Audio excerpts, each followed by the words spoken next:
El Centro Booleano de América publica en el día de la fecha la jornada conmemorativa por los 50 años de la muerte de René Guénon, realizado el 25 de junio de 2001. La exposición está a cargo del licenciado Marcos Guío.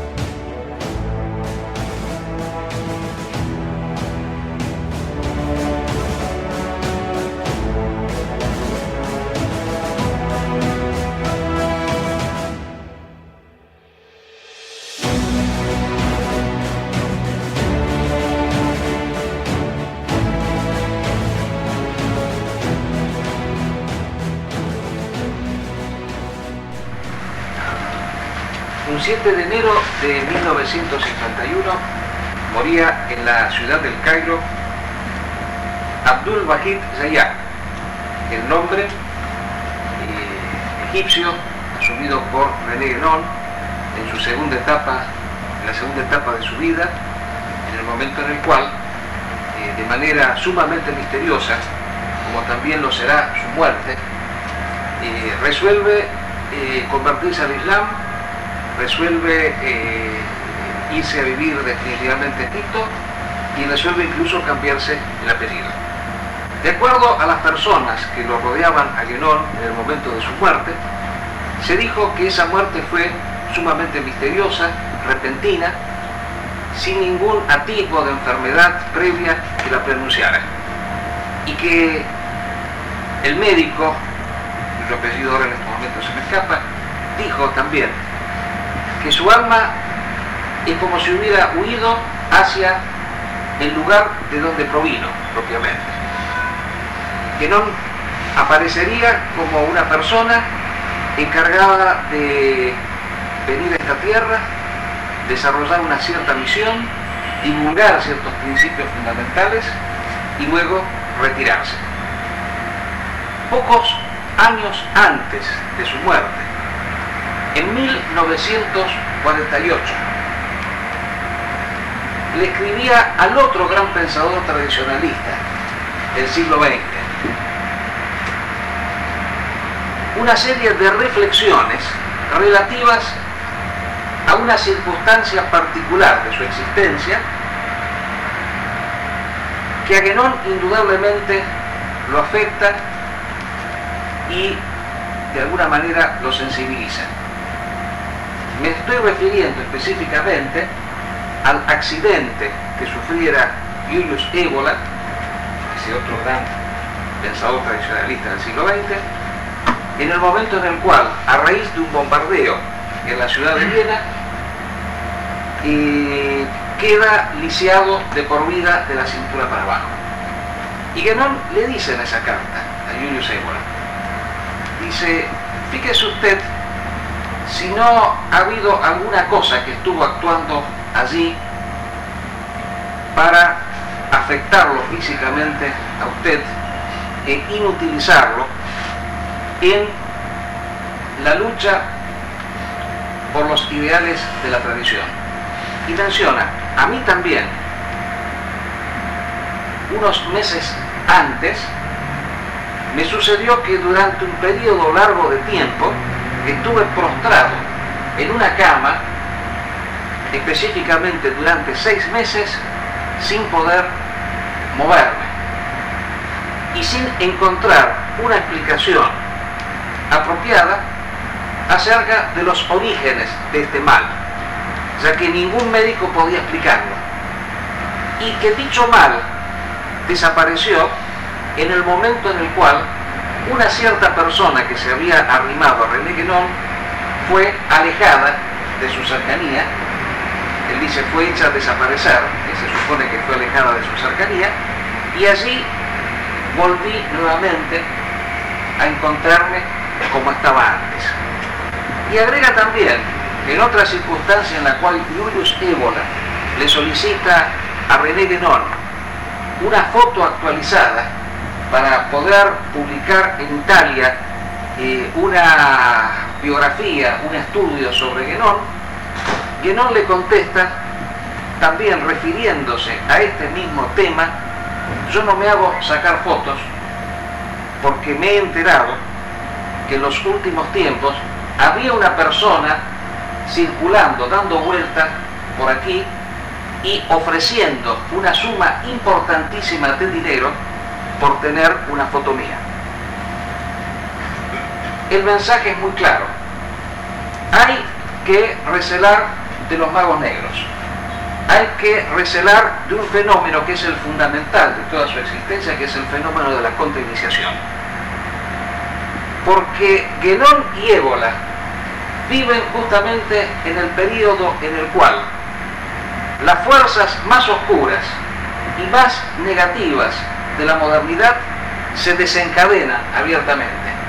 Y Évola le pregunta, en esta correspondencia a René Guénon, dice, pero ¿cómo puede ser que usted, siendo una persona tan espiritual, pueda recibir esas influencias tan negativas?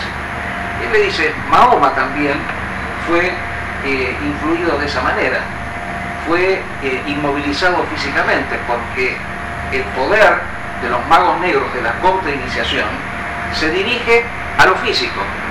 Por supuesto, las personas espirituales, como yo o como usted, que no tenemos nuestra alma y nuestro espíritu volcado hacia el mundo de la materia, no nos vamos a ver influenciados por el accionar de estas fuerzas, porque nosotros somos seres libres.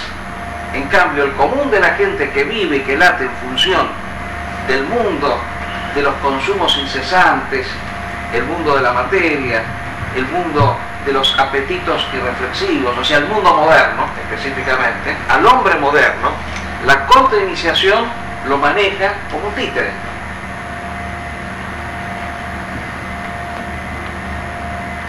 Este mundo moderno, este siglo XX, que nos diera los elementos de decadencia más incesantes,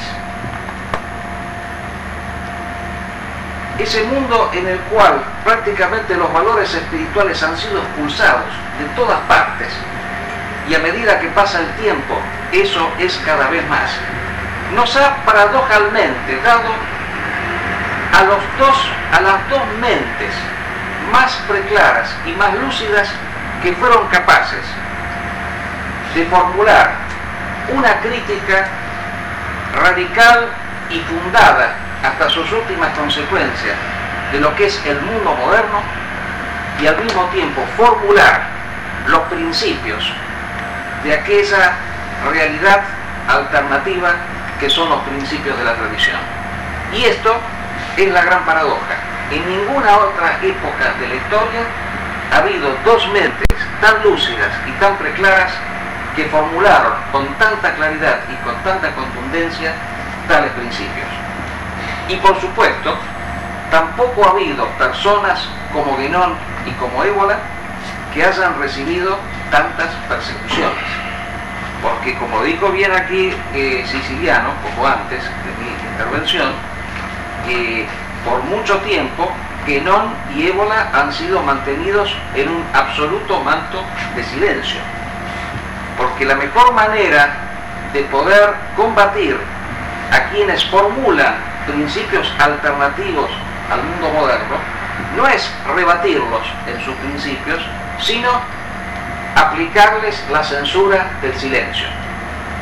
Pero afortunadamente una serie de iniciativas individuales, muchas de ellas aisladas, y entre otras la realizada por el Centro de Estudios Ebolianos, de traducir a distintas lenguas estas obras, de fomentar su divulgación, ha permitido que estos conocimientos de estos autores cada vez se vayan incrementando más.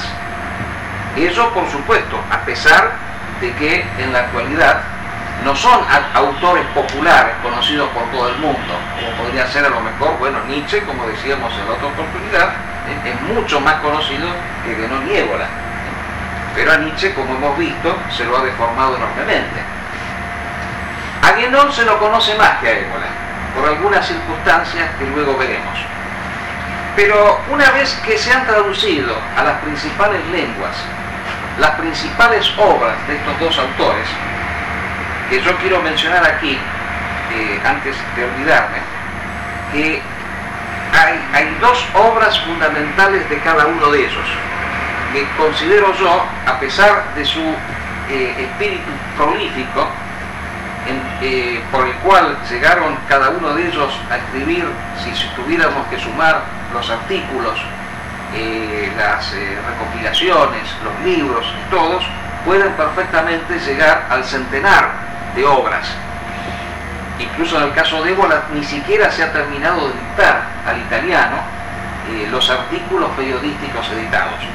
Nosotros consideramos que las dos principales obras de cada uno de ellos, en donde estos principios se han manifestado con una claridad contundente y tajante, son, del lado de René Guénon, Crisis contra el mundo moderno, El reino de la cantidad, y del lado de Julius Evola, Rebelión contra el mundo moderno y los hombres y las ruinas. Estas obras apuntan hacia una misma dirección. Y decíamos que una vez que ha de alguna manera, si no fracasado, por lo menos se ha diluido la campaña de silencio debido al acrecentamiento de conocimiento de estos autores, lo que estamos viviendo actualmente, y es un poco la razón y la tesis principal de esta conferencia, una cierta campaña difundida en ciertos círculos de querer contraponer a los dos autores, de querer considerar a uno de ellos como la persona que sostiene verdaderamente principios tradicionales y al otro como una persona que, todo lo contrario, deforma esos principios y mezcla principios tradicionales con algunos que no lo son. Y esta campaña tiene una finalidad muy precisa, que es la de separar a estas dos figuras, porque nosotros consideramos que Guénon y Évola son dos figuras que se complementan, y no solamente se complementan, sino que son necesarios entre sí, que uno solo sin el otro es incompleto. O sea, son como dos partes de un mismo cuerpo doctrinario, porque en la tradición, a diferencia del pensamiento moderno, el cuerpo doctrinario no solamente está compuesto por conceptos, sino que está compuesto también por experiencias existenciales. Y esas dos experiencias existenciales de René Guénon y de Julius Evola son sumamente distintas, son sumamente diferentes entre sí, pero sin embargo se complementan. Y lo que en Guénon de alguna manera falla, escasea, es incompleto, en Évola abunda, y a la inversa. Nosotros hemos querido formular aquí 5 puntos. Vamos a, ordenadamente, vamos a mencionar aquellos puntos en los cuales concuerdan René Guénon y Évola, que son los puntos esenciales, y aquellos otros en los cuales puede haber, o hay, mejor dicho, una diferencia. Pero sosteniendo ya desde ahora que esas diferencias son secundarias en función de lo que es la coincidencia esencial. El primer punto en el cual los dos autores coinciden es en sostener la existencia de una tradición primordial única para toda la especie humana, de la cual las distintas civilizaciones posteriores han sido grados de degradación, de disminución y de alejamiento en cuanto a los principios. Guénon y Évola coinciden en afirmar la existencia de una tradición originaria de la humanidad de carácter hiperbóreo, que ubican específicamente en el Polo Norte. Civilización tradicional caracterizada por considerar y por proyectar todas las actividades de la misma en el cultivo de las cosas espirituales. A posteriori de esta civilización se han ido desarrollando grados decadentes posteriores, y esto tiene que ver con la concepción cíclica de la historia que es común a Guénon y a Julius Evola. Concepción cíclica que manifestamos ya desde ahora es justamente la antítesis de la concepción moderna de la historia, que es una concepción progresista, que considera a esta civilización actual como el producto de todas las civilizaciones anteriores y como la civilización por excelencia, ante las cuales las otras serían una especie de preparación. La concepción cíclica de la historia sostiene exactamente al revés. La historia ha sido un proceso de degradación, de alejamiento constante y permanente de un principio superior y originario que había estado representado por una civilización que habría constituido la Edad Áurea, la civilización hiperbórea. Luego habría venido la Edad de Plata. Hay una pequeña diferencia entre Genón y Évora, pero insisto que son detalles. Para una, la Edad de Plata estaba caracterizada por la civilización de Lemuria, para otros por la civilización atlantida, hasta llegar a las modernas civilizaciones occidentales y orientales, encontrándonos nosotros en la actualidad en la última etapa, que es la Edad de Hierro, pero en su fase más sombría, o sea, en su fase ya de culminación. Coinciden también los dos autores en considerar que el siglo XX, específicamente a raíz de la Primera Guerra Mundial, ha producido una profundísima aceleración de la caída de los tiempos, en donde los acontecimientos se van desarrollando cada vez con mayor intensidad. El segundo punto, como verán, es un punto fundamental. El segundo punto esencial en el cual coinciden es que ambos por igual se contraponen a la antropología moderna inaugurada por Descartes, por la cual el hombre es un compuesto de dos sustancias antagónicas, el cuerpo y el alma, en donde el cuerpo es una realidad espacial, extensa, y el alma es una realidad inextensa, poniendo, dicen los dos autores por igual en distintos pasajes, poniendo de manera ilícita dentro de la categoría de lo que es alma a todos aquellos fenómenos que no son espaciales. Évora y Genón sostienen, y esto no es desde ya una creación de ellos, sino que es explícitamente la adhesión a un principio tradicional, una concepción tripartita del hombre. El hombre está compuesto no por dos principios, sino por tres principios, porque además del cuerpo y del alma existe una tercera dimensión, que es la dimensión del espíritu, que es la dimensión más elevada en el hombre. Porque mientras que el cuerpo vincula al hombre con el espacio, el alma vincula al hombre con el tiempo, el espíritu vincula al hombre con la meta fundamental de su vida, que es la eternidad. Y justamente, como existen tres dimensiones en el hombre, existen también tres facultades de pensamiento, como decía antes Siciliano.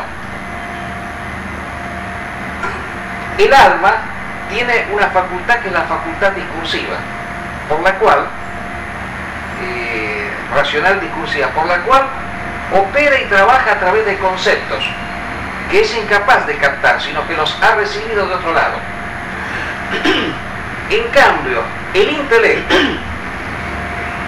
es una facultad intuitiva, que es capaz de captar las esencias universales de la misma manera que un sentido, como puede ser la vista.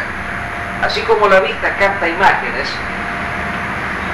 el intelecto, y por lo tanto es la sensibilidad, como decía Kant, es una función intuitiva, también el intelecto es una función intuitiva, pero la diferencia es que capta las esencias universales. Y coinciden también los dos autores en considerar que en tanto el alma humana, la función psíquica del hombre, se ha disociado de aquella función más elevada que es la función espiritual, o negándola o asimilándola ilícitamente con el alma, porque una de las cosas que suceden actualmente es utilizar como si fueran dos conceptos iguales, alma y espíritu, y en realidad son conceptos sustancialmente diferentes. Ha sucedido un proceso por el cual lo psíquico,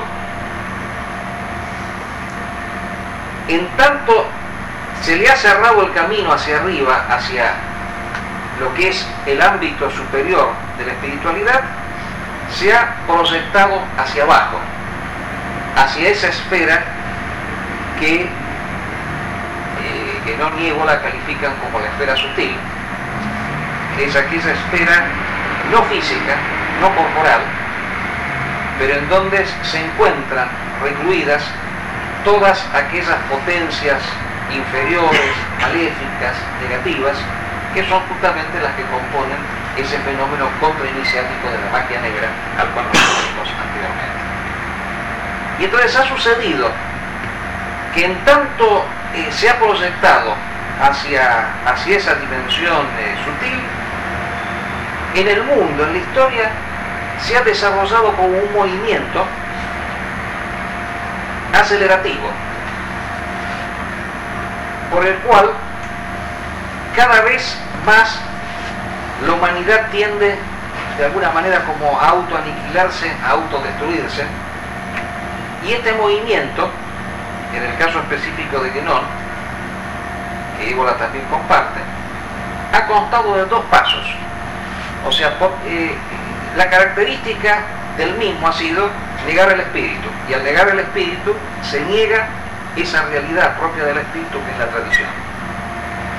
Por un lado la antitradición y por otro lado la contratradición. Son los dos movimientos por los cuales avanza la modernidad. ¿Y cuál es la diferencia entre ambos? En la antitradición tenemos simplemente un rechazo y una negación por todos los valores del espíritu. Es un mundo caótico. El mundo de la materia, como decía Aristóteles, la materia es lo que carece de forma. Hay como una búsqueda por todo lo informe, por todo lo caótico. Pero el otro movimiento, el de la contrainiciación, es un intento, en cambio, por intentar poner un orden dentro del caos. Y sería propiamente lo que se podría denominar como un caos organizado. En el reino de la cantidad, Guénon califica a este momento como el reino del anticristo, porque el reino del anticristo tendría esas características: una búsqueda desamorada de las cosas materiales, una exaltación del caos, una exaltación del desorden, pero al mismo tiempo un intento por poner un orden. Y entonces tendríamos como una especie de gobierno tiránico, totalitario, del cual han hablado muchos autores, incluso ahora está por televisión con esto del Gran Hermano. Tenemos justamente lo que es un paradigma de un gobierno totalitario, en donde las personas tienen que vivir exclusivamente en función de la satisfacción de las necesidades materiales, en función de los bienes materiales, en función del trabajo, en función del dinero, en función de todo lo que sea materia, pero de una manera organizada, ordenada, evitando que el caos lo destruya totalmente. Y por esta causa, en función de esta, digamos así, valoración del proceso histórico como un movimiento descendente hacia abajo, cada vez más acelerativo, Égola y Guénon por igual tienen que concordar en un rechazo pleno y absoluto hacia la forma de gobierno y de vida que se ha instaurado en los últimos tiempos, la democracia. O sea, son pensadores profundamente antidemocráticos e incluyen la democracia y contraponen al régimen de la democracia, que es el régimen del igualitarismo, el régimen del caos, el régimen del desorden, o sea, el régimen de los últimos tiempos, una forma de organización jerárquica de la sociedad, que sería el régimen de las castas. O sea, ellos sostienen que los hombres no son iguales,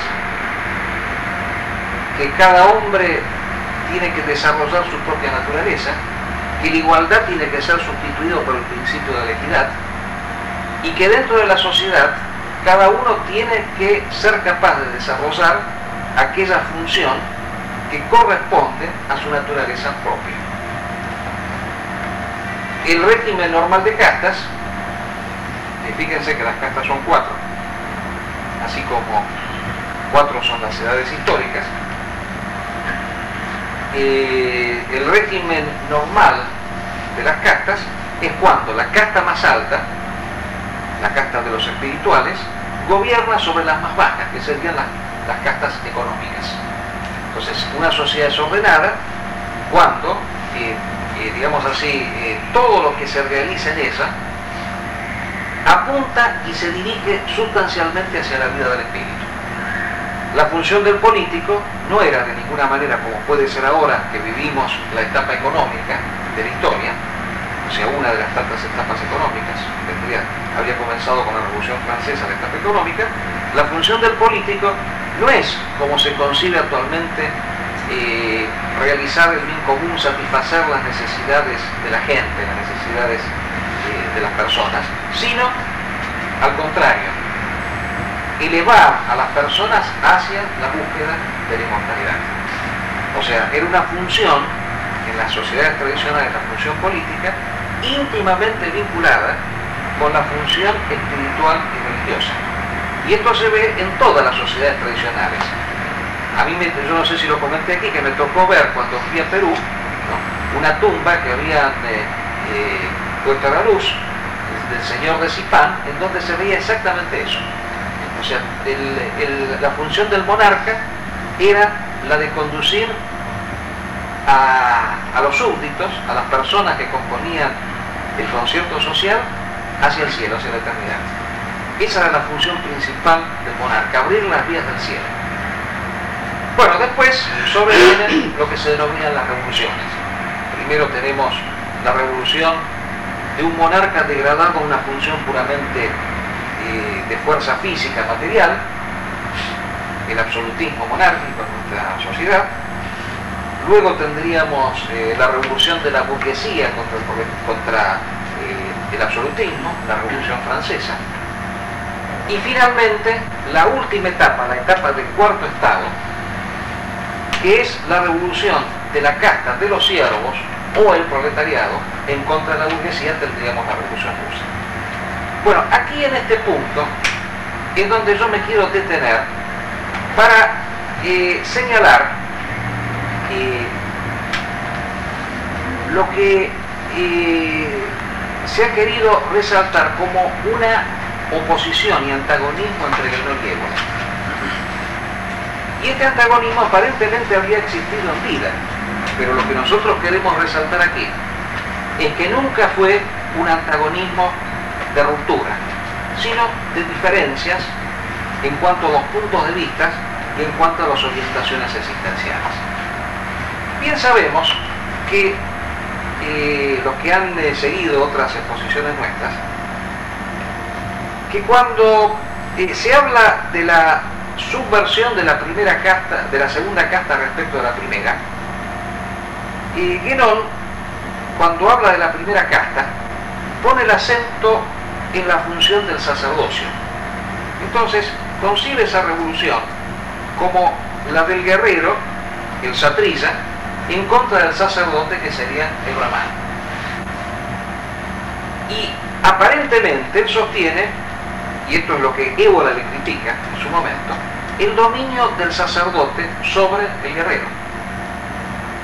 Esto, formulado así de manera esquemática, ha dado lugar a una serie de críticas habidas principalmente luego de la muerte de Guénol, fenómeno que Évola llega a vivir cuando él empieza a debatir en contra de una corriente de pensamiento, la cual él califica como la escolástica guénoliana. Dice, está compuesta por una serie de individuos que viven aterrorizados ante la eventualidad de apartarse en una coma de lo que habría sostenido su maestro, René Guénon, y que consideran que todo lo que Guénon no ha dicho, y si alguien discrepó en algún punto de vista con respecto a lo que Guénon ha formulado, bueno, indudablemente esa persona está en una vía contrainiciática. O sea, incluyen dentro de lo contrainiciático a todo aquello que no ha sido formulado exactamente como lo manifestó Guénon. Digamos, para aclarar este punto, que un autor, entre los muchos que ha habido muchos autores que han formulado han enfatizado en esta diferencia, pero yo quiero mencionar a uno de ellos, que es un autor francés que se llama Jean Robin, que ha escrito un excelente libro sobre Guénon, ha hecho una biografía importantísima, muy valiosa, pero que se ha visto tentado de querer exaltar estas diferencias y en un trabajo, en un artículo que él tituló La contrainiciación en ébola y Guénon. Entonces, en ese artículo él dice más o menos lo siguiente, porque es interesante señalarlo aquí. Él dice, cuando el satrista se subleva contra el brahman, el guerrero se subleva en contra del sacerdote, por la cercanía que el satrista tenía con el espíritu, con el ámbito espiritual, porque el satrista era el que estaba más en contacto con el sacerdote, cuando se subleva genera a lo largo de la historia lo que sería un movimiento contrainiciático, o sea, de una espiritualidad invertida, una espiritualidad al revés. Y dice, y este movimiento estaría siempre presente a lo largo de la historia como una especie de elemento actuante entre bastidores, hasta llegar ya a la última etapa, que sería la actual, la etapa que Guénon califica como la de la contrainiciación, que sería propiamente ya la victoria de esa rebelión del satrista, instaurándose a través de un gobierno totalitario, tiránico, en donde todo lo que estaba de alguna manera latente en esa primera rebelión, ahora sí ya se manifestaría. Y dice, ¿y Ébola en qué se equivoca? Claro, se equivoca en esto, porque él silencia, según Robin, esta última etapa, que es la de la contrainiciación, porque claro, él estaba con la revuelta del satrista, y detiene la revolución nada más que la última etapa, la del cuarto estado, que sería la revolución del proletario en contra del burgués. Bueno, esto es un error muy grande y muy serio, que nosotros lo hemos resaltado en algún momento, en una polémica que sostuvimos con un autor ruso, Dugin, el cual decía más o menos lo mismo, pero, digamos así, en otro contexto. En otro contexto. Dugin era un nacional comunista, quería mostrar que el comunismo no era lo peor era el liberalismo. Entonces dice, Ébola se equivoca porque después del comunismo vino nuevamente el capitalismo. Entonces el cuarto estado no es el último. Claro, acá el tema está planteado desde el punto de vista de la contrainiciación, pero lo que ignoran ambos autores, y que de alguna manera le da un mentir total a esta postura, es que Ébola no detiene su análisis en el cuarto estado, sino que en sus últimos escritos habla de un quinto estado, que sería justamente lo mismo que en Guénon, aunque con otros términos, sería el gobierno del anticristo, el gobierno de la contratradición, el poder tiránico, el caos organizado, el gobierno del gran hermano, si quisiéramos utilizar una terminología actual. Como ustedes saben, el gran hermano era un personaje de Orwell, de George Orwell, ¿no? Claro, pero aparte queremos agregar un detalle más en este punto, que cuando Ébola habla de revuelta del satrista, del conflicto entre el sacerdote y el monarca, él se remonta a lo que fue el conflicto por las investiduras en la Edad Media. Él en realidad no se está refiriendo al guerrero tal como podemos hoy en día calificar a un militar, a un soldado o a un político. No, él se está refiriendo a los reyes tradicionales, que eran reyes sagrados, reyes espirituales, que tenían, que imponían las manos, o sea, que tenían cualidades, digamos así, taumatúrgicas, eran seres superiores. Entonces, cuando él dice revuelta del sacerdote, se está refiriendo propiamente a un tipo de religiosidad lunar, decadente, burocrática, que dice que históricamente se ha desarrollado en Egipto, se pasó de los faraones sagrados al gobierno de los sacerdotes. Y el gobierno de los sacerdotes es un poco una especie de burocracia espiritual. Entonces el gibelinismo, que es la postura que Ébola sostiene, Y aquí, claro, por supuesto, habría lo de Guénon, a mi entender, es un poco más ambiguo y ha dado lugar a que sectores güelfos, integristas católicos lo exalten a Guénon por eso, y por otras cosas más.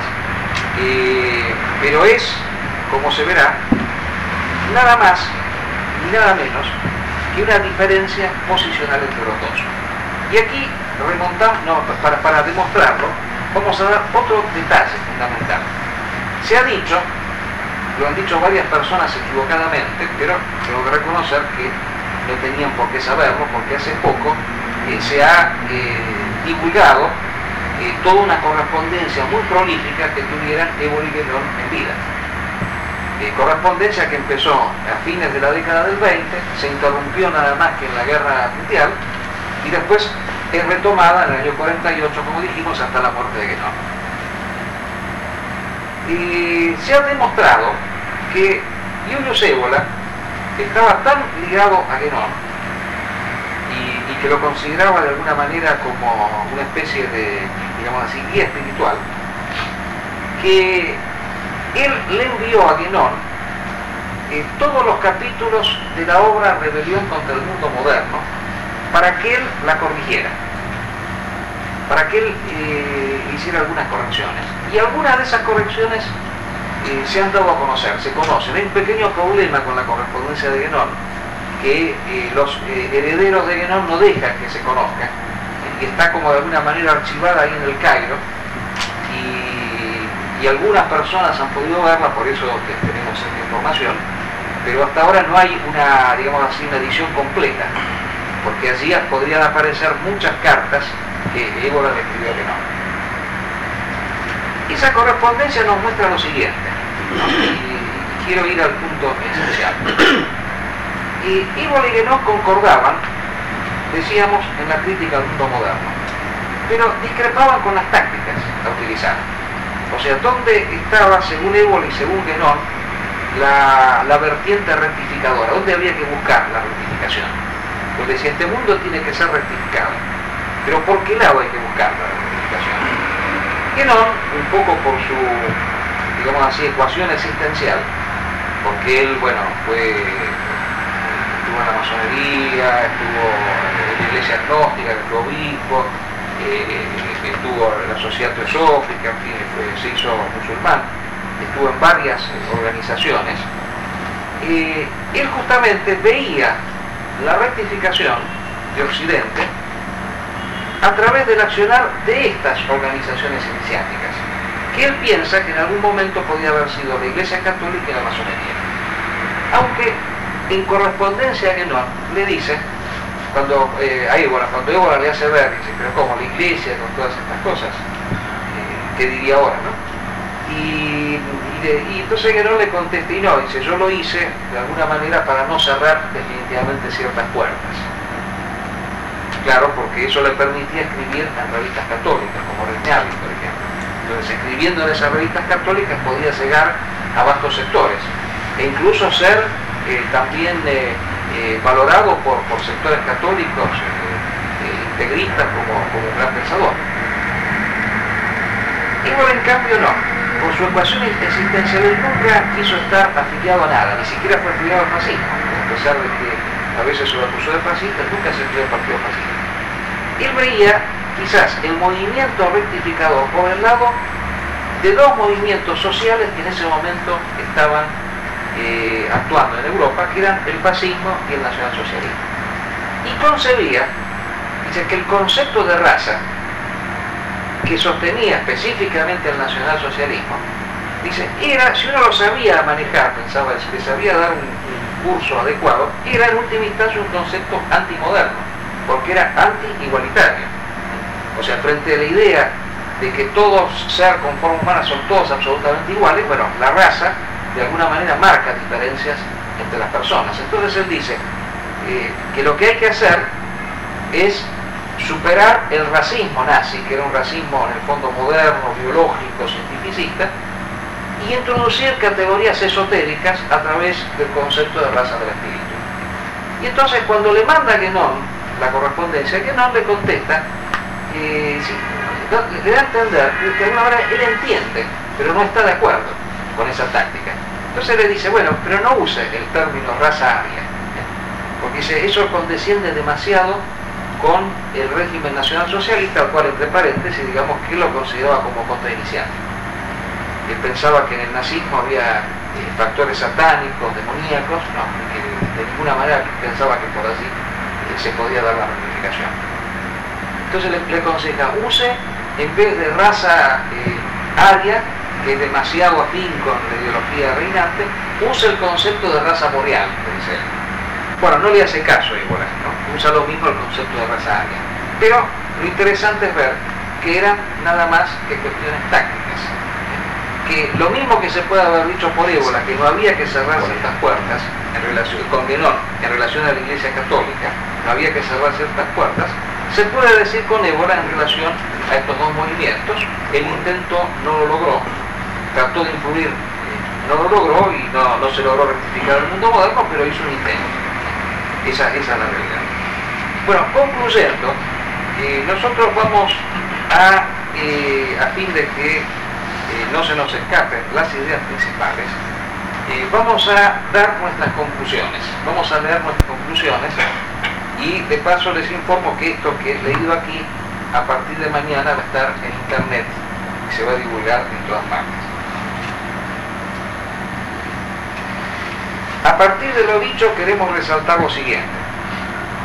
Lejos de contraponerse, Évola y Guénon representan dos partes esenciales y solidarias del saber tradicional alternativo.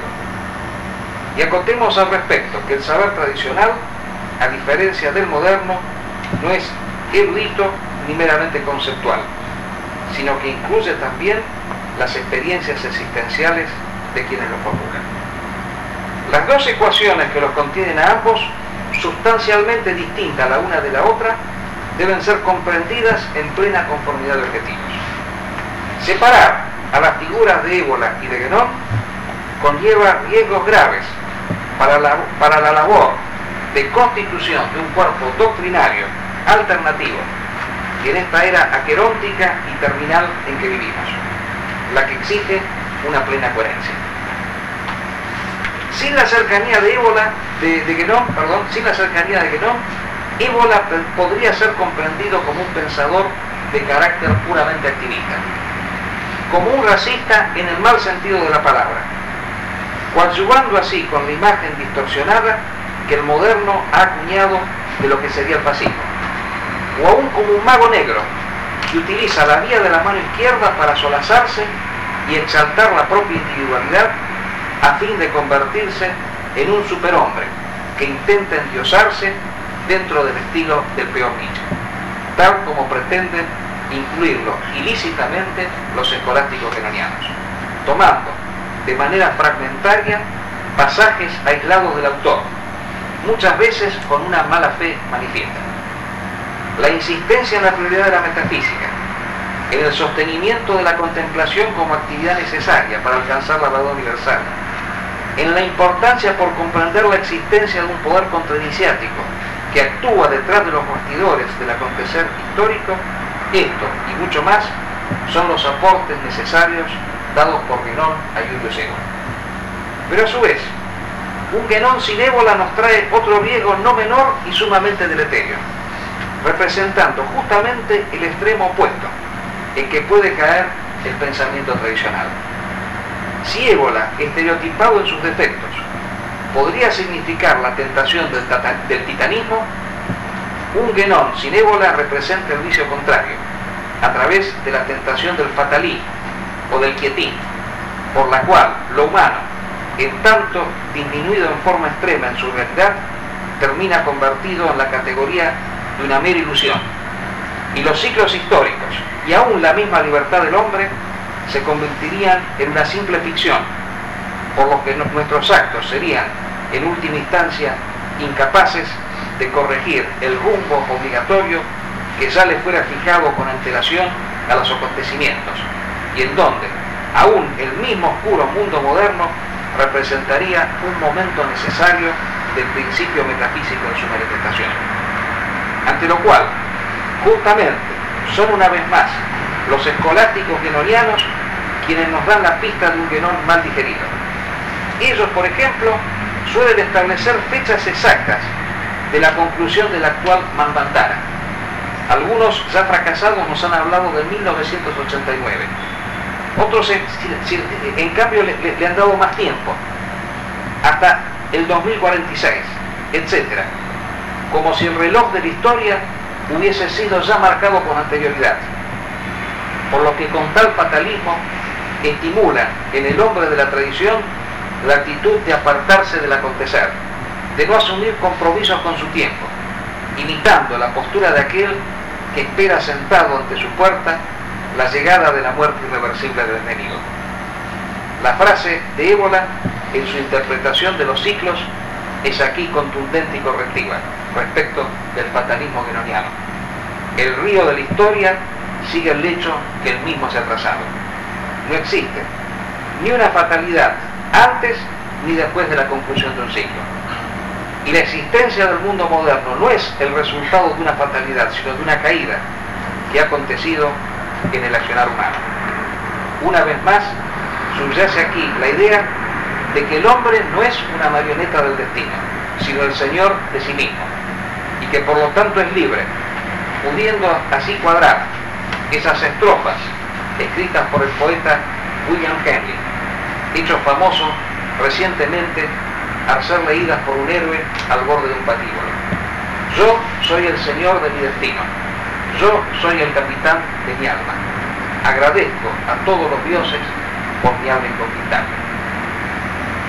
Es que hay una diferencia entre los dos autores en cuanto a la formación recibida, y por lo tanto también un consecuente distinto en la elección de las propias direcciones existenciales.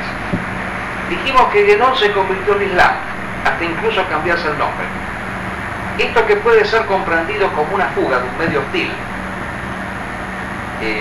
Yo no expliqué que una de las interpretaciones que se han dado es que Guénon se tuvo que escapar de Francia. Él había escrito un libro sobre el teosofismo, donde denunciaba el teosofismo. Después escribió otro sobre el espiritismo, el error espiritista. Y estaba por escribir uno sobre el error ocultista. Y ahí entraron en acción todos los poderes contrainiciáticos y habrían de alguna manera determinado su ida de Egipto.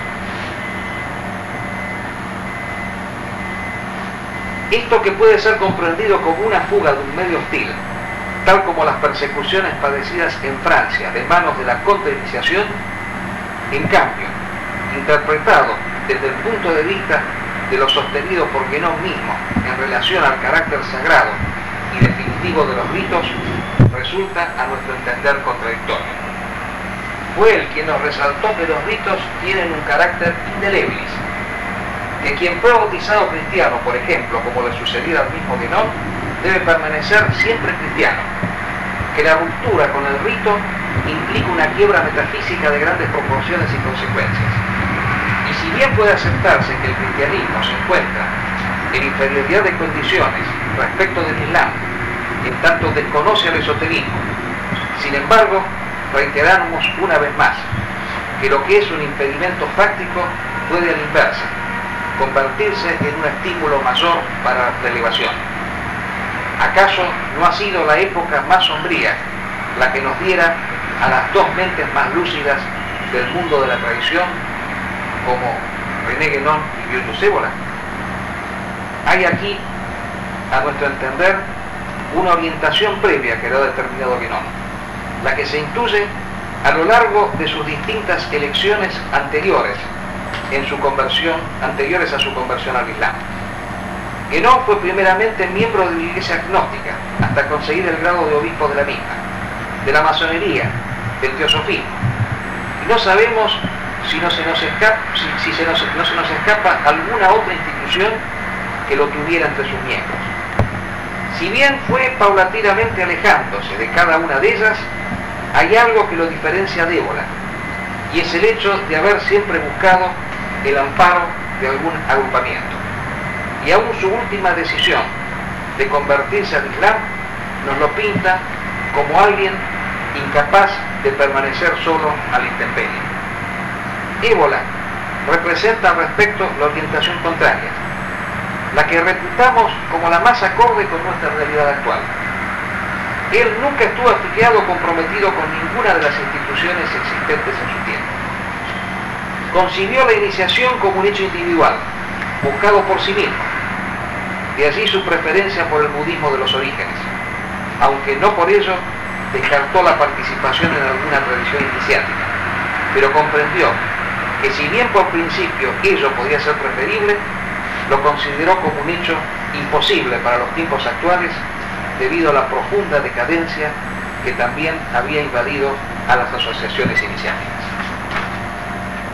Este afecto de Guénon hacia ciertas instituciones, de las cuales se apartó es cierto, pero que no obstante le hizo siempre mantener una cierta expectativa hacia alguna de ellas, aún luego de haberse distanciado, como su exaltación de la masonería como posible organización encargada de restaurar la tradición en Occidente, es lo que a nuestro entender explica en gran medida su prioridad otorgada al sacerdocio, concebido como cúspide de la organización social, por lo que su postura presenta en el terreno de lo práctico ciertas afinidades riesgosas con el wulfismo. Y debe ser indudable que en tales decisiones haya influido notoriamente la formación obtenida desde su juventud.